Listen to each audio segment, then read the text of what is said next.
Sekutu dekat Xi Jinping kehilangan kekuasaan, Wakil Menteri Keamanan Publik Su Ganlu dipecat.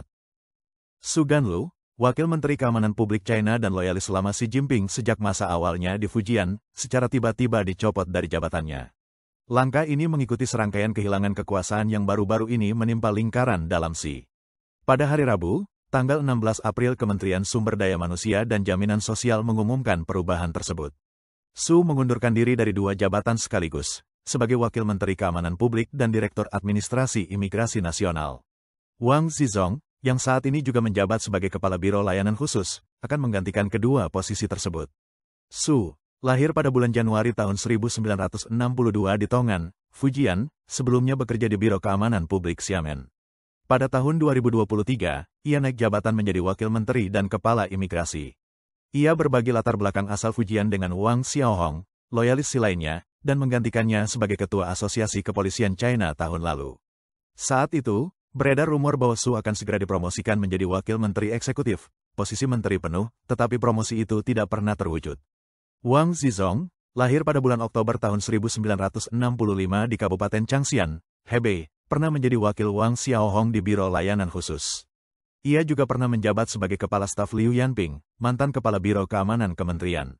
Liu diketahui berasosiasi dengan faksi politik Sun Lijun, mantan harimau keamanan publik yang jatuh, dan dijatuhi hukuman mati yang ditangguhkan pada awal tahun 2023. Setelah Wang Xiaohong, yang sebelumnya bertanggung jawab atas keamanan pribadi Xi di Fujian, mengambil alih Kementerian Keamanan Publik, hampir semua kepala kepolisian provinsi di 31 provinsi China diganti dengan sekutu pilihannya. Para analis menyebut Wang tampaknya sedang membangun basis kekuatannya sendiri, dikenal sebagai faksi Wang, bukan sekadar memperkuat posisi Xi. Pengamat urusan dalam negeri Jing Yuan menulis di Epoch Times bahwa ketakutan terbesar Xi kini bukan lagi ancaman asing, melainkan ancaman internal, pembunuhan atau kudeta.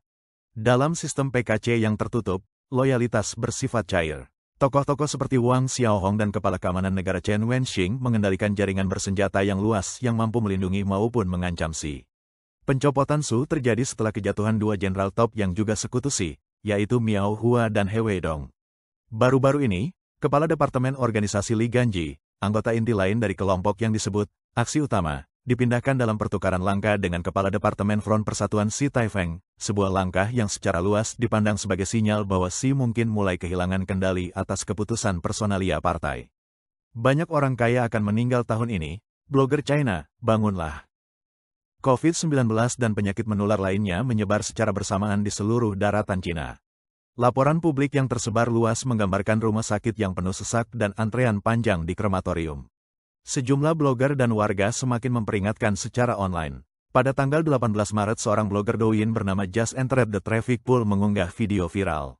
Banyak orang kaya akan meninggal tahun ini, termasuk kamu.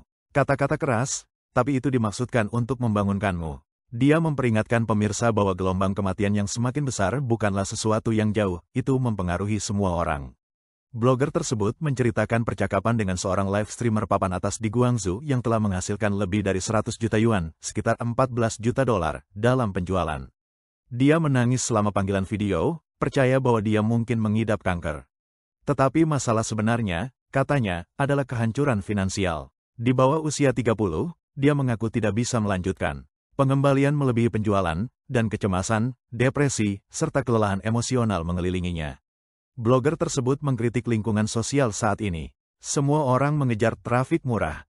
Kamu adalah mangsa dalam ekosistem kapital. Masyarakat, pada tahap ini, banyak orang akan mati. Kenapa kamu tidak melihatnya? Dan saya bahkan tidak berani mengatakannya secara langsung.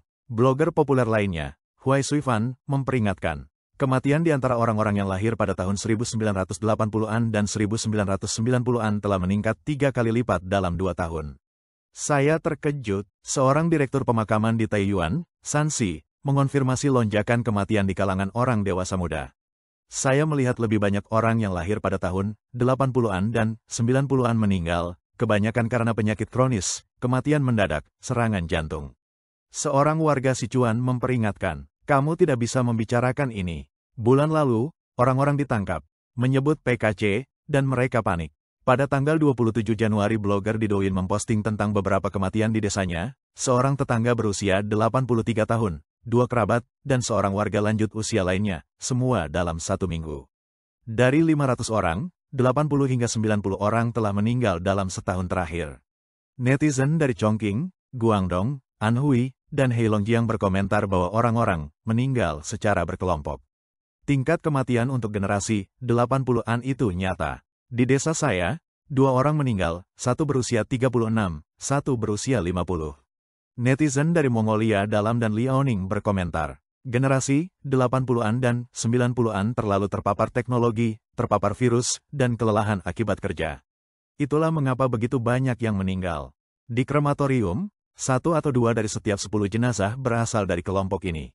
Yang lainnya berkata, menakutkan, harapan hidup rata-rata yang lahir di tahun 80-an, di bawah 45 tahun, yang lahir di tahun 90-an, di bawah 35 tahun, yang lahir di tahun 2000-an, di bawah 25 tahun. Pada tanggal 15 April channel Mata Ketiga di platform Ganjing World merilis video yang mengungkapkan kota-kota mati di seluruh China, bangunan modern yang sepenuhnya terbengkalai. Daerah perkotaan juga terlihat kosong. Blogger mempertanyakan klaim PKC tentang 1,4 miliar orang. Kemana mereka semua pergi? Sebagai tanggapan terhadap keruntuhan yang tampak jelas, PKC telah meluncurkan kampanye penggabungan desa untuk mengonsolidasikan daerah-daerah yang kekurangan penduduk.